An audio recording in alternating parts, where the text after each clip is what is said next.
इसी के साथ ही प्रोग्राम का बाकायदा आगाज़ करते हैं। प्रोग्राम के पहले सेगमेंट में हम बात करेंगे ख़वातीन की सेहत के हवाले से। जो हम देखते हैं बहुत सी ख़वातीन वो जल्दी इस तरह से एक्सप्रेस नहीं करती है कोई मामलात जो होते हैं। अगर हम स्पेसिफिकली बात करें, माएँ जो है अपनी बच्चियों को, मैं हर बार ये जिक्र करती हूँ, गायनाकोलॉजिस्ट के पास हम लेकर नहीं जाते अगर बच्चे को कोई प्रॉब्लम्स होते हैं, अगर उनका साइकिल रेगुलर नहीं जा रहा होता या कोई भी ऐसा कोई प्रॉब्लम आ रहा होता है, हमें लगता है कि घर में ही कोई ऐसा जोड़ तोड़ करके कोई ऐसा कोई रेमेडी यूज़ कर ली जाए, कुछ ऐसा कर लिया जाए, किसी का मशवरा ले लिया जाए कि उनकी सेहत बहाल हो जाए। लेकिन आजकल का दौर इस तरह से है, हमारा लाइफस्टाइल इस तरह से कि इन चीज़ों पे कॉम्प्रोमाइज़ जो है वो ना ही किया जाए तो बेहतर है। डॉक्टर के पास जाया जाए, उनके मसाइल के बारे में डिस्कस किया जाए। हम देखते हैं कि आजकल ख़वातीन में एक मसला जो है ना बहुत ज़्यादा कॉमन होता जा रहा है, वो हम कहते हैं आम जुबान में PCOS। हम हर चौथी ख़वातीन को देखेंगे, अगर हम उनसे पूछेंगे आपका वेट क्यों इस तरह से बढ़ता जा रहा है, वो बताएंगे कि मैं PCOS में हूँ। अगर कुछ और पूछेंगे, डिप्रेशन, एंजाइटी, स्ट्रेस, तो वो एक मुझे लगता है सर्टन जवाब आ रहा है कि मुझे PCOS है। इसकी मेजर वजह क्या है, इसको कैसे ठीक किया जा सकता है और आजकल के दौर में, आजकल के लाइफस्टाइल के साथ इसको कैसे मेंटेन और इसको रिवर्स किया जा सकता है, इस बारे में बात करेंगे। हमारे साथ मौजूद है डॉक्टर आसिमा साहिबा जो कि गायनाकोलॉजिस्ट है। अस्सलाम वालेकुम, कैसी हैं आप? अल्लाह का शुक्र। बहुत शुक्रिया मैम प्रोग्राम में आने के लिए फर्स्टली तो। सेकेंडली मैम मैं आपसे जानना चाहती हूँ कि जैसे मैंने कहा कि हर 4th विमेन जो है ना वो ये कहती है कि मुझे ये मसला है, एक तरह से ये इतनी ज़्यादा तेज़ी से क्यों बढ़ता जा रहा है? अच्छा, पॉलीसिस्टिक ओवरीज जो है ना, आपने बिल्कुल ठीक कहा है कि बहुत तेज़ी से बढ़ रहा है। अगर हमने वेस्टर्न में तो इसकी अभी भी इंसिडेंस थोड़ा कम है जी, लेकिन हमारे पास जो डाटा कलेक्टेड है उससे तो 25 to 30% है। लेकिन हम अगर अपनी क्लिनिकल प्रैक्टिस में देखें तो मैं कहती हूँ कि तकरीबन 50% वुमेन या बच्चियाँ जो है ना उनको ये प्रॉब्लम है। 50% एक बहुत बड़ा रेशो, यानी कि जो हमारा रफली हमारे पास हर जाहिर है हर चीज़ का कलेक्टेड डाटा तो नहीं है क्योंकि हर चीज़ रिपोर्ट नहीं होती केस, ठीक है ना। तो लेकिन जो क्लिनिकल एक्सपीरियंस जो है ना वो आजकल यही बता रहा है। और इसमें सबसे ज़्यादा अलार्मिंग रेट ये क्या है कि जो अनमैरिड लड़कियां हैं ना, जो यंग एज में है, उनमें ये बहुत प्रेवलेंट हो रहा है, उसका इंसिडेंस बढ़ता ही जा रहा है। तो इसके बाद जब आपने अनमैरिड की बात की है ना, तो जब वो मैरिड के प्रोसीजर या उस तरह से जाती हैं तो उनको क्या प्रॉब्लम्स जो है फेस करना पड़ती हैं? मैरिड में तो अभी तो वो जब ये अनमैरिड में जो प्रॉब्लम है, उसके अलावा जब मैरिड के बाद जो है, मैरिज के बाद उनको इनफर्टिलिटी, ठीक है ना, आप देखें जो इनफर्टिलिटी है वो कितना उनकी मैरिड लाइफ के लिए एक बहुत टेंशन, एंग्जाइटी होती है कि अगर इनफर्टिलिटी हो, बांझपन भी जिसको कहा जाता है, ठीक है ना, तो वो उनके लिए जैसे जैसे अगर ये प्रॉब्लम है तो ये जैसे जैसे बढ़ता जाता है, इनफर्टिलिटी होती है, इनफर्टिलिटी के बाद जाहिर है वो टेंशन में जाती हैं, एंग्जाइटी में जाती हैं। फिर इससे रिलेटेड अगर वो प्रेगनेंसी हो भी जाए तो प्रेगनेंसी में भी प्रॉब्लम्स हो सकते हैं, अबॉर्शंस हो सकते हैं, कोई डायबिटीज़ की तरफ वो जा सकते हैं। अच्छा। इसलिए हाँ जी, काफ़ी प्रॉब्लम है इसके लिए। सही। तो मैम अगर हम देखते हैं कि इसकी मेजर सिम्टम क्या बनती है, एकदम से तो नहीं ना ये PCOS की तरफ हम जाते होंगे, जो अर्ली एजेस में होती हैं या अर्ली सिम्टम्स क्या होती हैं इसके? इसके जो है ना सिम्टम्स, जो मोस्टली पेशेंट जो है ना सिम्टम्स प्रेजेंट करता है, वो सबसे पहले मेंस्ट्रुअल इरेगुलरिटीज ही हैं, ठीक है। कभी किसी को 2 महीने बाद पीरियड्स आ रहे हैं, किसी को 20-20 दिन बाद आ रहे हैं, और अगर आ रहे हैं तो मुसलसल आते जा रहे हैं। किसी की सिर्फ स्पॉटिंग रह गई है, और अगर पीरियड्स नहीं आते तो उनको हर दफ़ा मेडिसिन लेनी पड़ती है। मेंस्ट्रुअल इरेगुलरिटीज सबसे नंबर 1 पे पेशेंट प्रेजेंट करता है। ये अलार्मिंग सिम्टम है, अलार्मिंग सिम्टम्स है। और उसके साथ क्या कि वेट गेन, ओबेसिटी जो सबसे ज़्यादा देखने में आता है। इधर से वेट गेन बढ़ना, वेट गेन शुरू होता है, और उधर से मेंस्ट्रुअल इरेगुलरिटीज। और इसके साथ जो है ख़वातीन में हर्सुटिज्म, जिसमें चेहरे पर गैर ज़रूरी बाल, चिन्स पे, चेस्ट पे, जो कि नहीं होने चाहिए ख़वातीन में, और बाल गिरना जैसे कि बैल्डनेस है, यहाँ पे जेंट्स की गिरते हैं इस तरह मेल पैटर्न, वो शुरू हो जाता है। स्ट्रॉन्ग सिम्टम्स हैं जी, एक्नी। और इसके अलावा जो है जब अगर अल्ट्रासाउंड वगैरह करवाया जाए तो उस पर डायग्नोज भी हो जाता है पॉलीसिस्टिक ओवरीज का। तो ये जो है ना एक अनमैरिड लड़कियों में तो यही प्रॉब्लम्स बहुत ज़्यादा है, क्योंकि आपको पता है कि हेल्थ, ओबेसिटी और ये जो है ब्यूटी, जाहिर है अब आजकल सब लड़कियां ब्यूटी कॉन्शियस हैं, तो वो फिर जो है जब वो हर्सुटिज्म होता है, बाल होंगे चिन पे और चेस्ट पे, ओबेसिटी भी होगी, तो वो टेंशन, एंग्जाइटी तो वैसे ही शुरू हो जाती है। एक वो जो हुस्न ज़न की डेफिनेशन होती है ना, उसके टोटली भी बिल्कुल, एंग्जाइटी, डिप्रेशन, ये गर्ल्स में फिर देखने में आता है, ठीक है। तो मैम इसको हम कैसे, मैं हल तक तो अभी नहीं आती हूँ, लेकिन हम ऐसी क्या चीज़ें, ऐसी कौन सी ग़िज़ाएं जो हैं वो अपनी शामिल कर दी हैं हमने अपनी खुराक में कि हम इस की तरफ जा रहे हैं, PCOS की तरफ? बिल्कुल बिल्कुल, यही तो है कि देखें पहले ओवरीज तो पहले भी थी, ठीक है, वही हार्मोन्स जो है, नॉर्मल हार्मोन्स हमारे बॉडीज में जो है ना, मैं आपको बताती हूँ, मुख्तलिफ नॉर्मली एक मुनासिब मिकदार में निकलते हैं ना, ठीक है, मुनासिब मिकदार में लेडीज़ में पूरे जो है ना, फीमेल्स में एक मंथ पे निकलते हैं, फिर वो उनके लेवल थोड़ा ऊपर नीचे होता है, तो हर मंथ उनको पीरियड्स हो जाते हैं, ठीक है। ईस्ट्रोजन प्रोजेस्टेरॉन इंपॉर्टेंट हार्मोन्स हैं। तो अब यहाँ पे क्या होता है कि जो इनकी रेशो है ना ईस्ट्रोजन प्रोजेस्टेरॉन की, ये ख़राब होना शुरू होती है। एक ये ख़राब होना शुरू होती है, और इसके लिए क्या होता है कि हम जो है, एक तो नॉर्मल ग्लूकोज आ रहा है जिस समय कोई भी ग़िज़ा ले रहे हैं आप, उसके लिए जो है ना पेनक्रियाज जो है ना इंसुलिन बना रहा है, ठीक है, वो उसको सेल्स में पहुंचा रही है। अब जब हम रिफाइंड कार्बोहाइड्रेट्स बहुत ज़्यादा ग्लूकोज लेना शुरू कर देंगे तो बहुत ज़्यादा इंसुलिन बनने लगेगी, पेनक्रियाज ज़्यादा मिकदार में इंसुलिन बनाता है, तो एक लेवल आता है कि इंसुलिन रेजिस्टेंस का लेवल आ जाता है, ठीक है, वो अपना काम नहीं कर रही होती, सेल्स तक नहीं पहुंचा रही, सेल्स नहीं काम कर रहे। जब ये लेवल आता है तो फिर इधर से क्या होता है, फीमेल्स में ये जो ईस्ट्रोजन प्रोजेस्टेरॉन और जो है ना इन हार्मोन्स, इनका लेवल डिस्टर्ब होने लगता है। तो जो मेल हार्मोन है ना टेस्टोस्टेरॉन, जो यानी कि फीमेल्स में नहीं होना चाहिए, वो बढ़ना शुरू होता है। जब मेल हार्मोन बढ़ेगा तो वो अपने कैरेक्टरिस्टिक दिखाएगा, जैसे कि हर्सुटिज्म, बाल ज्यादा होना चेहरे पे, चेस्ट पे, बालों का गिरना, ठीक है, ओबेसिटी, तो ये एक सर्कल पूरा चल जाता है, ठीक है। और इसमें क्या सबसे ज्यादा जेनेटिक फैक्टर तो थोड़े बहुत हैं ही, लेकिन इसको जो हमारा प्रीडिस्पोज कर रहा है वो है हमारे एनवायरमेंटल फैक्टर, और उसमें सबसे ज्यादा हमारा लाइफस्टाइल, बिल्कुल नंबर 1 पे लाइफस्टाइल आ रहा है। देखिए पहले भी यही सब कुछ था, हमारी अम्मियों, दादियों, नानियों के ज़माने में भी था, लेकिन ये नहीं, इस तरह इतनी प्रिवेलिंग डिजीज़ नहीं थी।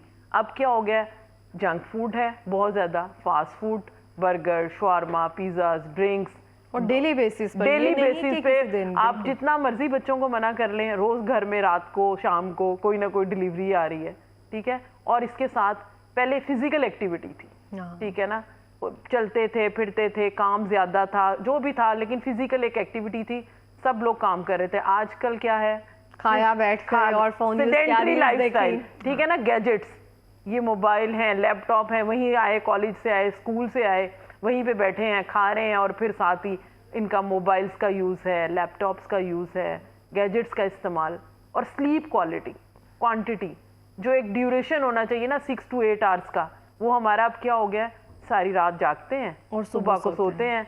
तो वो जो एक कुछ पर्टिकुलर हार्मोन्स होते हैं वो भी सुबह के टाइम जो होते हैं हमारे निकलते हैं, रिलीज होते हैं, वो भी सारा साइकिल डिस्टर्ब हो गया, बॉडी को हील होने का टाइम ही नहीं मिलता ना। तो आप समझ लेंगे कि ये विशियस सर्कल चल गया है, ठीक है। इसलिए ये जो है ना, ये विशियस सर्कल की वजह से जो है ना हमारी बहुत ज़्यादा ये डिजीज़ जो है ना, इसका इंसिडेंस बढ़ गया, और इसीलिए यंग्स लड़कियों में, गर्ल्स में, और उनमें ही देखने में आ रहा है ज़्यादा ये। सही। तो डॉक्टर आसमा, हम इसको किसी तरीके से रिवर्स कर सकते हैं, अपना लाइफस्टाइल अगर हम बेहतर करें तो बगैर अद्वियात के ये मुमकिन? बिल्कुल बिल्कुल बिल्कुल। आप ये देखें कि ये एक ऐसी डिजीज़ है कि जो इसकी बहुत ज़्यादा आगे कॉम्प्लिकेशंस भी हैं, ठीक है। तो सिर्फ एक रूट कॉज क्या है कि सिर्फ हमने अपना लाइफस्टाइल करें तो ये चीज़ रिवर्स हो सकती है, ठीक है ना। जैसे कि कोई चीज़ है, जैसे कि अगर किसी को कोई हार्ट डिजीज़ हो गई है, कोई ब्लॉकेज है, तो वो अब नहीं हो सकती, रिवर्स नहीं हो सकती। लेकिन ये एक ऐसी डिजीज़ है, जैसे कि अब हम कहते हैं कि स्मोकिंग छोड़ दें जी, लंग कैंसर का बढ़ जाएगा, तो ये भी लेवल ऑफ प्रिवेंशन पे आती है, ठीक है ना, कि आप लाइफस्टाइल अपना अगर चेंज कर लें, हम अपने खुराक से refined carbohydrates, bakery products, junk food को, ड्रिंक्स टोटली माइनस कर दें। चले कभी कभी बहुत ये है कि महीने में 1 दफ़ा 2 दफ़ा, ये नहीं है कि आप डेली का ले रहे हैं, ठीक है। ड्रिंक्स हैं, फिजी ड्रिंक्स हैं, अपने डाइट में चीनी का इस्तेमाल, शुगर और राइस, इसका इस्तेमाल भी कम कर दें। अच्छा, राइस से भी बिल्कुल कार्बोहाइड्रेट्स हैं, ठीक है। तो ये भी सब चीज़ें जो है ना, सारा ये करते हैं, इंक्रीज करते हैं रिफाइंड कार्बोहाइड्रेट्स भी सारे। इसके साथ हम अपना थोड़ा सा रूटीन बना लें कि जो है ना, अपने लिए थोड़ा सा टाइम निकाल लें, उसमें हमने अपने ऊपर क्या करना है, वॉक करनी है, थोड़ी सी एक्सरसाइज करनी है, ठीक है ना। मायाओं को अभी ये भी होता है कि जो भी कि घर में तो हम सारा दिन काम ही कर रहे हैं, चल रहे हैं, सारा दिन वॉक हो गई है हमारा, तो बहुत फिजिकल एक्टिविटी, लेकिन वो नहीं, अपने लिए आपने 30-35 मिनट निकालें, और एक वॉक जो है ना हफ्ते में 5 दिन तो लाजमी करें। सुबह शाम नहीं कर सकते तो एक टाइम तो ज़रूर अपनी ये हैबिट बनाएं, ठीक है। इससे बहुत ज़्यादा जो है ना आपके, अगर हम सिर्फ अपने डाइट पे और अपनी फिजिकल एक्टिविटी पे ध्यान दें तो कितनी चीज़ें आपकी रिवर्स हो रही हैं। बिल्कुल ऐसे ही है। तो मैम इसमें कोई सीड्स वगैरह है, कहते हैं वो बहुत हेल्पफुल होते हैं, फ्लैक्स सीड हो गए या डिफरेंट सीड्स वगैरह हैं? सीडलिंग का है, आजकल के जो फ्लैक्स सीड्स हैं, ये जो अलसी के हैं और हाँ ये जी। कद्दू के सीड्स और ये जी। सारे जो है ना, इनके पंपकिन सीड और ये सब चीजें, सीडलिंग का देखिए ये हर्बल चीज है, ठीक है ना, ओमेगा 3 फैटी एसिड और इसमें जो थोड़ा बहुत हेल्थ के उसकी तरफ है, तो अगर ये यूज कर लें तो इसका कोई ऐसा नुकसान नहीं है, नुकसान नहीं है। लेकिन ये हम ये नहीं ना कर सकते कि सिर्फ ये यूज कर रहे हैं तो फिर हम ये बिलीव रखना शुरू कर दें कि रिवर्स हो जाएगी। नहीं नहीं, मेजरली तो लाइफस्टाइल ही है, उसके साथ आप ये करें सब चीजें। देखिए अगर हमने सिर्फ लाइफस्टाइल पे फोकस कर लिया ना, तो इसके सिम्टम्स जो है ना 70 to 80% रिवर्स हो जाते हैं। 70 to 80%? जी, और हमें डॉक्टर के पास जाने की जरूरत भी नहीं पड़ेगी। जैसे ही आपका वेट लूज होगा, ठीक है, आपकी मेंस्ट्रुअल इरेगुलरिटीज ठीक हो जाएंगी, ठीक है, तो हर्सुटिज्म, ये जो चेहरे पे बाल है, ये चीजें ये खुद ब खुद कम होना शुरू हो जाएंगी, सब चीजें बेहतरी की तरफ जाएंगी। लेकिन सिर्फ फर्स्ट स्टेप क्या है? लाइफस्टाइल। अच्छा मैं पूछना चाहूंगी आपसे कि आपने कहा ना कि जो हमारा जो साइकिल है वो इरेगुलर हो जाता है, या 20 डेज के बाद, या आपने एग्जैक्ट फिगर क्या है कि 30 डेज 28 डेज? ये जो है ना, इसमें जो एग्जैक्ट ड्यूरेशन है ना, अगर तो पीरियड्स आते हैं 21 डेज के बाद, ओके, 21 से लेके 35 डेज, ठीक है ना, मतलब 21 डेज के बाद आ रहे हैं, बेशक 22वें दिन आ रहे हैं, 23वें दिन आ रहे हैं, ठीक है ना, और 35 यानी कि अगर 30 दिन बाद भी आ रहे हैं, 32 दिन बाद 35 डेज तक आ रहे हैं, ये नॉर्मल है, ठीक है। अगर इससे पहले आने लगे 21 से पहले, जैसे कि 15 दिन बाद आ रहे हैं, 16 दिन बाद आ रहे हैं, ये नॉर्मेलिटी में जाएगा। और अगर 35 डेज के बाद, यानी कि अगर 40 दिन बाद आ रहे हैं, इसको 1.5-2 महीना गुजर गया, 2 महीने गुजर गए, ठीक है, तो ये सब चीजें इरेगुलरिटीज में जा रही हैं। और इसके अलावा ड्यूरेशन जैसे कि है 3 to 7 डेज या 8 डेज है, इसके दौरान में आते हैं तो ठीक है। अगर सिर्फ 3 से मतलब है कि पहले सिर्फ एक दिन रह रहे हैं, 2 दिन रह रहे हैं, ये भी इरेगुलरिटीज में। और अगर 7 to 8 डेज से ज्यादा होते जा रहे हैं, 9 डेज जा रहे हैं, 10 डेज, 12, ये भी इरेगुलरिटीज में आएगा। सही। तो मैम इसको मेंटेन करने का या इसको बैलेंस रखने का एक ही तरीका कार है, वो ये है कि हम अपनी डाइट और जो रूटीन है उसको बैलेंस रखना शुरू कर दें। बिल्कुल, अगर ये वजूहात सिर्फ यही है, पॉलीसिस्टिक ओवरीज, मेंस्ट्रुअल इरेगुलरिटीज को बैलेंस करने के लिए, क्योंकि सिर्फ एक पॉलीसिस्टिक ओवरीज वजह नहीं है, और बहुत सी वजूहात हो सकती हैं, हार्मोनल और भी प्रॉब्लम हो सकते हैं, थायराइड के प्रॉब्लम है, प्रोलैक्टिन के प्रॉब्लम है, तो और इसके अलावा कोई और प्रॉब्लम, फाइब्राइड हो सकता है लेडीज में, ठीक है ना, फीमेल्स में बहुत कॉमन है, ठीक है, और रिप्रोडक्टिव एज में ही कॉमन है, ठीक है। तो इसमें जो है ना वजूहात हम ये कि जो है ना इसके क्राइटेरिया देखेंगे कि वो पॉलीसिस्टिक ओवरीज के मुताबिक है, ठीक है, या और कोई वजूहात है जो कि मुख्तलिफ इन्वेस्टिगेशन कराने पे सामने आ सकती है। सही। तो मैम अगर हम पीसीओएस की स्पेसिफिकली बात करें तो इसकी भी कोई स्टेजेस होती हैं कि जैसे आपने कहा कि अगर आफ्टर मैरिड ना बहुत ज़्यादा प्रॉब्लम हो जाती है, कि इनफर्टिलिटी जो है ना वो बढ़ जाती है, तो इसकी कोई स्टेजेस वगैरह हैं जिसपे पहले हम इसको केटर कर लिया जाए तो शायद ये बेहतर हो जाए? ये जो है ना, ये प्रॉब्लम सिर्फ ये नहीं है कि मैरिड, उसके बाद जब आप पेशेंट की हिस्ट्री मैरिड की लें जो इनफर्टिलिटी के साथ आते हैं, तो यही आपका जो निकलता है कि ये प्रॉब्लम अब से नहीं शुरू हुआ। देखिए मैरिज को तो अभी उसको 6-7 महीने, बेशक वो उसके बाद कोई ऐसा डाइट में चेंज हो गया कि थोड़ा बहुत चले वो हो गया, लेकिन ये सर्कल पहले से चल रहा होता है, ठीक है ना। पहले से अगर उनकी हिस्ट्री ले जाए, मेंस्ट्रुअल हिस्ट्री, तो ये प्रॉब्लम्स, इरेगुलरिटीज के प्रॉब्लम उनको पहले से होते हैं, ठीक है ना। थोड़ी बहुत ओबेसिटी होती है, चले जी उसके नज़दीक जाके आप शादी के नज़दीक थोड़ा सा डाइटिंग और वो करके थोड़ा सा आप लूज कर लिया, थोड़ा सा वो हो गया, लेकिन ये अगर उसको थोड़ा सा कोरिलेट करें तो ये आपका प्रीवियस कुछ ना कुछ इसमें चल रहा होता है, बेशक 2 साल ठीक रहे हैं, 3 साल, लेकिन पहले से ये चल रहा होता है इसका, ठीक है। और इसकी जो है ना सिवियरिटी, जाहिर अब जब आप ये सब चीजें लेते जाएंगे, करते जाएंगे, तो सिवियरिटी तो बढ़ती ही जाएगी। सही। तो मैम हम जब देख सकते हैं कि अपना लाइफस्टाइल जैसे हमने कहा चेंज कर सकते हैं, तो बैलेंस लाइफस्टाइल और रूटीन आपके मुताबिक क्या है?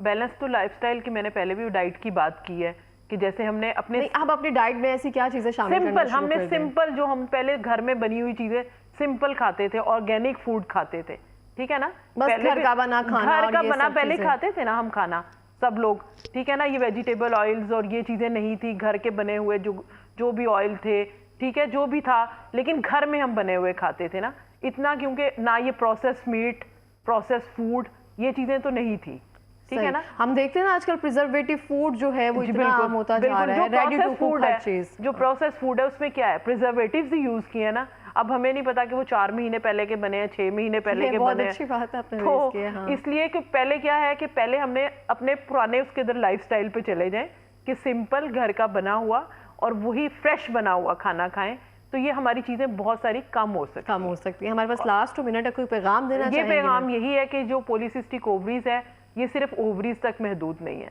ये आपके पूरे दूसरे इंसुलिन रेजिस्टेंस की वजह से कुछ सालों के बाद इन पेशेंट्स में डायबिटीज़, शुगर होने का डर भी हो सकता है, hypertension, blood pressure, heart disease का खतरा भी बढ़ जाता है और इनफर्टिलिटी तो है ही।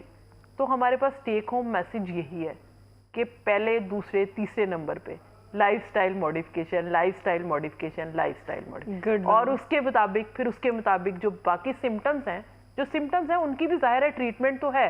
मेंस्ट्रुअल इरेगुलरिटीज़ के लिए भी हम थोड़ी देर के लिए ट्रीटमेंट ज़रूर देते हैं, मेडिसिन, ठीक है, इंसुलिन रेजिस्टेंस के लिए भी देते हैं, लेकिन वो हम शॉर्ट टाइम के लिए देते हैं। मेन फोकस हमारा लाइफस्टाइल मॉडिफिकेशन। सही हो गया। बहुत शुक्रिया मैम प्रोग्राम में आने के लिए और इतने मेजर टॉपिक पे अवेयरनेस देने के लिए। Thank you so much. Thank you.